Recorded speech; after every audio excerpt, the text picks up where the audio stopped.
From coast to coast, every culture, every angle. This is Arise America. Welcome back. Now for a recap of the day's top stories. President Trump is continuing his summit with world leaders to discuss their mutual security. They find themselves on the defensive because of blunt talk from the American president. Arise News Chief Washington correspondent Eric Ham reports. By the time the formal NATO session began, there were already plenty of headlines to dissect. As expected, President Trump arrived complaining about the United States paying what he calls an unfair share of the organization's budget, a point he made at the breakfast table with NATO's Secretary General. Years, you just add it all up. It's massive amounts of money is owed. The United States has paid and stepped up like nobody. This has gone on for decades, by the way. This has gone on for many presidents, but no other president brought it up like I bring it up.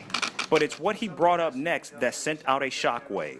The president pointed to a pipeline deal Germany has with Russia and said it puts Germany under Putin's control.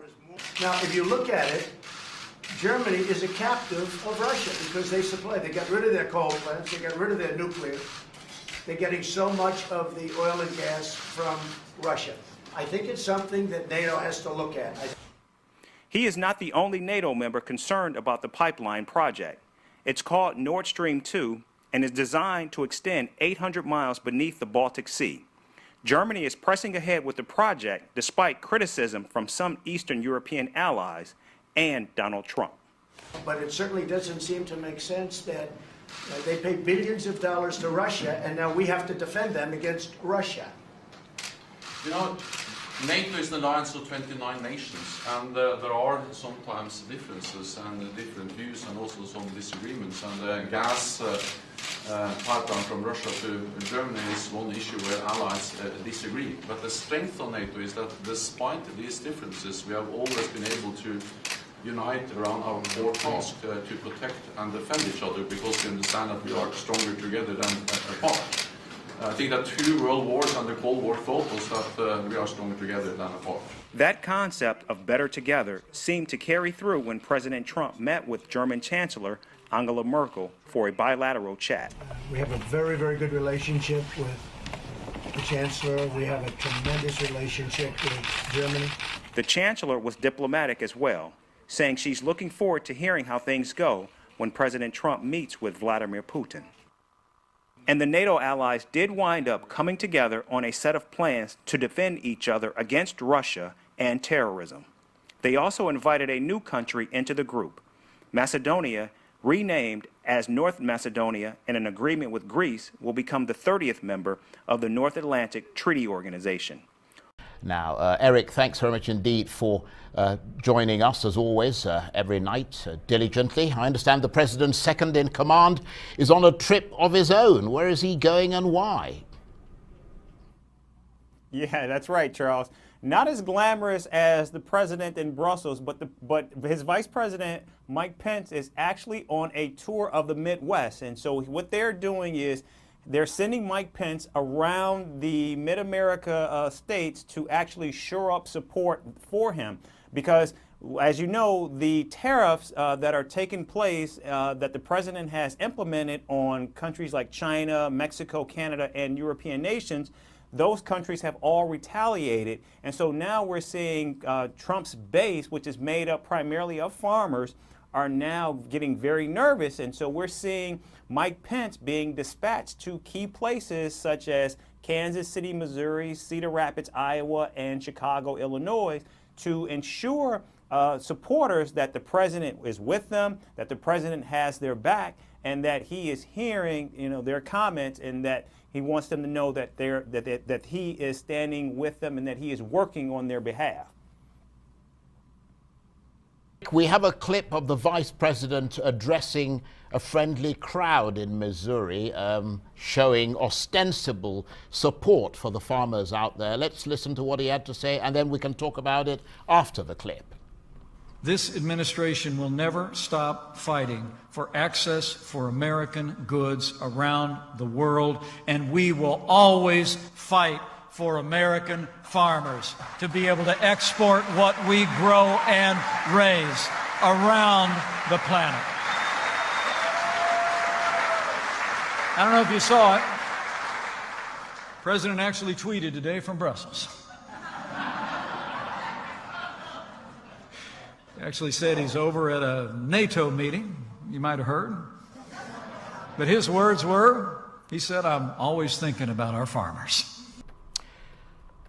Mike Pence, and of course our Chief Washington correspondent Eric Ham is still with me. How secure, Eric, is Mr. Trump's support across the Midwest, and does this tour suggest the Trump team sees trouble ahead? Well, it's always been very precarious. Remember, the president did not win the popular vote. However, he did do something that no Republican had done in more than 30 years, and that's win very blue states such as Michigan, Wisconsin, and Pennsylvania.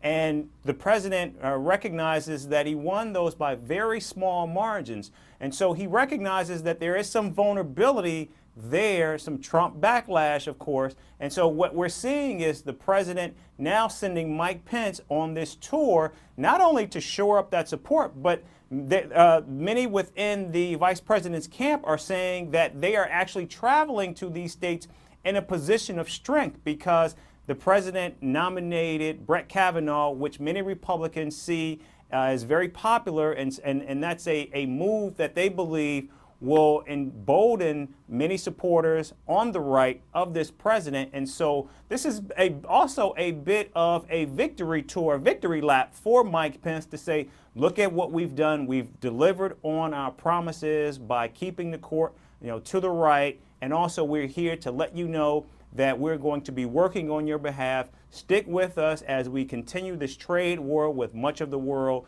The United States will come out on top. Well, Eric, let's turn from that victory lap to the international impact of the president's trade policies. We're now learning the Trump administration is preparing another round of tariffs on China. What's the justification for these additional tariffs?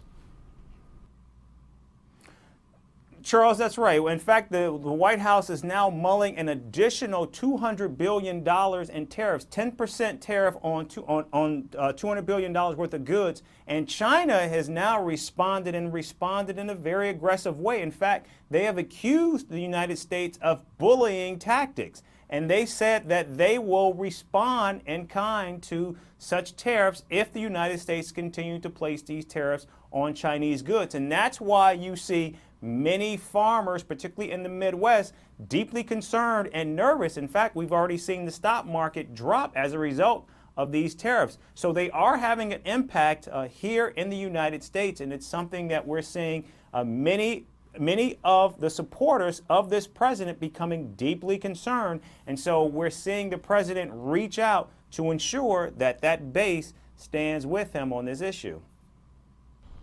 And Eric, is it likely that Congress will seek to play a role in this ongoing trade war by, I suppose, finding a way to end the tariffs affecting multiple nations from Canada to Mexico, Europe and China? That's a really good question, Charles. In fact, we have already seen members of the president's own party actually attempt to introduce legislation to actually strip the president of his powers to actually implement these tariffs.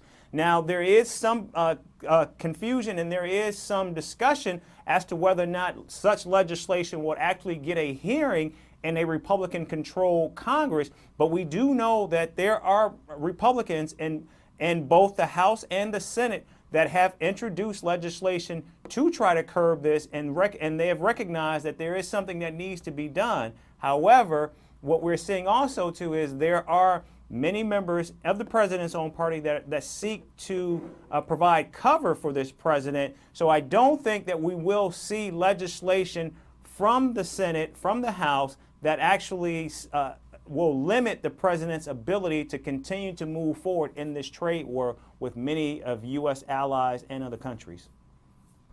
Now, Eric, let's shift gears there and talk about the controversy swirling around former FBI lawyer and considerations about holding her in contempt after failing to appear on Capitol Hill. Why did she reject the subpoena to appear before Congress?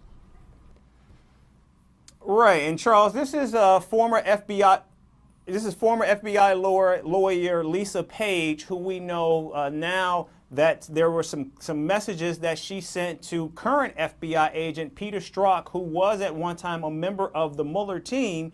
And these messages became public where they were pretty critical of President Trump. And many of the president's supporters have been calling on resignations and calling for additional investigations, saying that there was an anti-Trump bias. Well, today, Lisa Page was called to testify before both the House Judiciary Committee and the House Oversight Committee. And we saw today that her lawyer said that she would be rejecting those subpoenas to testify. In fact, we heard from her lawyer saying, "We asked the committee staff to explain the scope of the investigation and provide sufficient notice that would allow her to prepare, which are normal conditions for congressional committees, but these committees have not followed the normal process."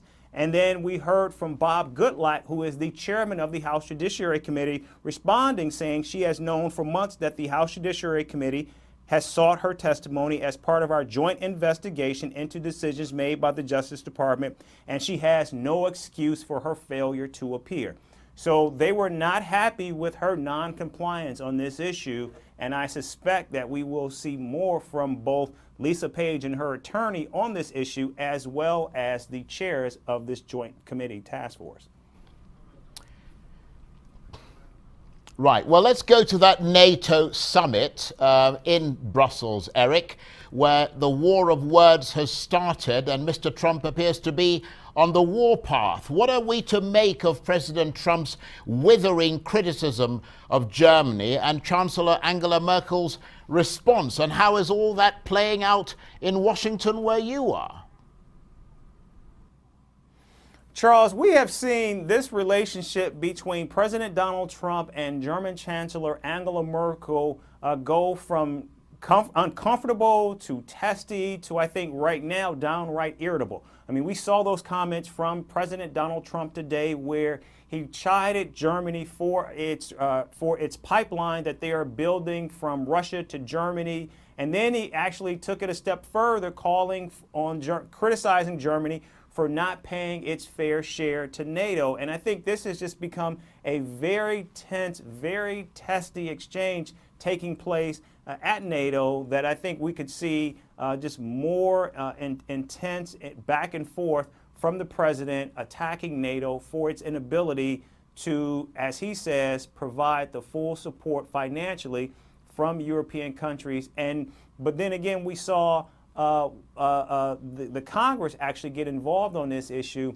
And we're seeing this play out back home because, again, there are members in the sense of the Congress that they affirm that NATO is an organization that the United States definitely should be a part of and is critical and integral to U.S. national security interests. And Eric, how are lawmakers responding to U.S. involvement in NATO? Right. Specifically, today we saw the U.S. Senate actually pass a motion saying of the sense of Senate that we affirm NATO's support and NATO's importance to the United States. In fact, they passed a motion in the Senate. And remember, the Senate is controlled by the president's party, and we saw overwhelming support from a majority of senators. In fact, this motion passed on a vote of 97-2. So overwhelmingly, you've got a majority of all senators, or of mostly all senators, saying that they support NATO and that the United States stands with NATO. So a very stark difference between the president, whose primary job it is to carry out U.S. foreign policy, and the U.S. Senate actually offering a very different viewpoint of the President of the United States, while he is, in fact, in Brussels meeting with NATO leaders.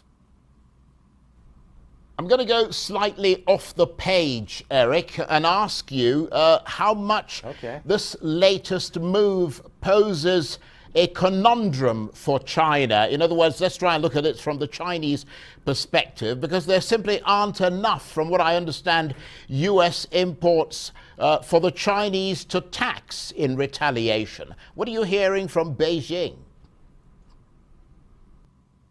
Well, we do know that Beijing, again, has said they will retaliate. And also, too, here's an issue where I think we could see China really play integral, not only as it relates to this trade war between the United States and China, but also China is integral to this whole denuclearization process between the United States and North Korea. Now, China has made clear that they see these two issues very different, and how